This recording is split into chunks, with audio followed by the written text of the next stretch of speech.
is up everyone, welcome back to the channel and another sketching video, but with a difference. So today we aren't going to be sketching any products, but we will be sketching some cylinders, which sounds extremely exciting, I know. Never say I don't spoil you on this channel.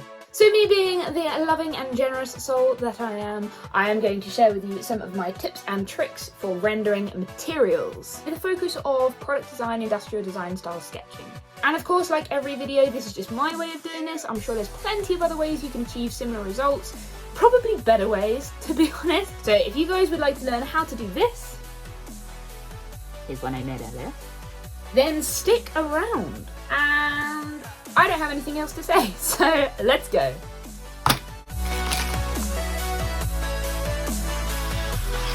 So as you can see, I cheated and pre-drew some cylinders. So I'm actually going to be using 3 colours for this because it's a shiny plastic, and using 3 colours I feel just gives you a better level of contrast. So once you've got your base colour down, it's really a case of adding confident stripes of the other colours, keeping to the direction of the shape and making sure that the darkest colour is towards the edges of the shape where there's going to be the most shading. Now I'm just adding some highlights, and because it's a very glossy surface, I'm using a white gel pen to add a thin kind of highlight where those edges are going to be. And something you can do as well, you can kind of use your finger and smudge it a bit to try and get that kind of gradient highlight, which is quite good across the top face of a shape. So for this one, which is a matte plastic, I'm going to be using the same marker pen because you don't need such a high level of contrast as you do with the glossy surface. And once that first layer is dry, you can go back with the same marker pen and add a second and even third layer of shading. And because it's a matte surface, I'm using a white colour pencil instead of the gel pen because the highlight is a lot softer, it doesn't need to be as sharp for this one. So the wood cylinder is very similar to the matte plastic, where you're just going to fill in that whole shape with your base colour. And again, once that first layer is dry, you can go back and add a second or third layer of shading with the same marker pen. And now I'm just going to take a brown colour pencil and add the wood grain, which is really just a bunch of squiggly lines, to be honest with you.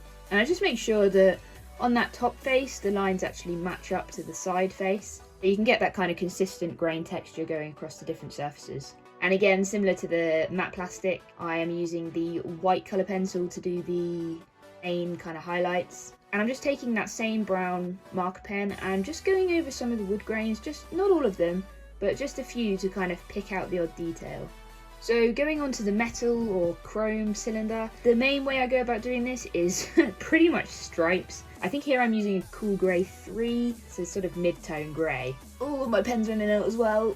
Such a struggle. I think a common mistake here is to add too many stripes, but the simpler you keep it, I think, the better. So there I'm taking a darker grey and I'm just going to add those shadows on that surface. And again, because it's such a shiny surface, you want to be using the white gel pen, which just gives you a sharper kind of highlight to work with. So finally, for the transparent or glass cylinder, this is probably the hardest one of all of them, mainly because you can see on this one some of the surfaces that you wouldn't see on the other cylinders. So you've got to think about those as well and sort of match your shading lines across those too.